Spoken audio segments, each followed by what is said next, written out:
Imagine losing the equivalent of humanity's entire digital footprint, wiped clean forever.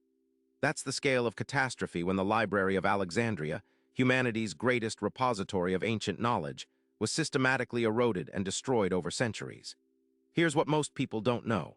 It wasn't a single cataclysmic event, but a slow, agonizing death that robbed us of an estimated 70% of all ancient Greek literature and science.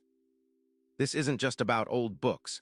It's about centuries of scientific advancement, philosophical debate, and engineering marvels that were simply erased, leaving a void that persisted for over a millennium.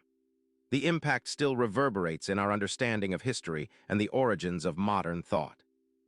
Conceived in the 3rd century BC by Ptolemy I Soter, a general of Alexander the Great, the Library of Alexandria wasn't merely a collection of scrolls. It was an ambitious project to gather all the world's knowledge.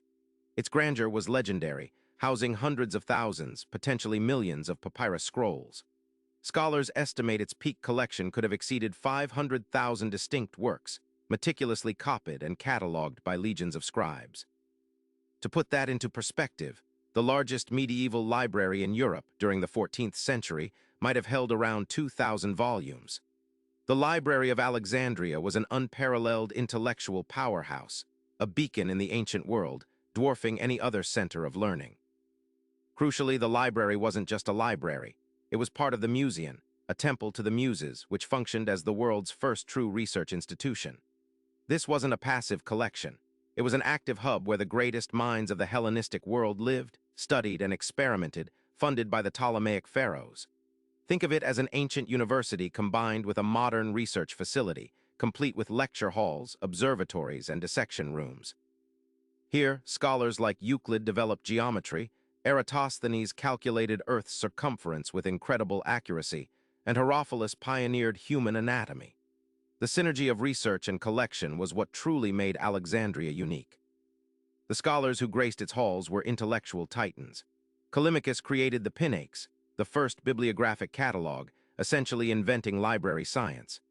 Aristarchus of Samos proposed a heliocentric model of the solar system 1,800 years before Copernicus. Eratosthenes, besides calculating Earth's size, also developed the first system of latitude and longitude. The rigorous scholarship meant texts were not just collected, but critically analyzed, edited, and preserved. These were not just historians.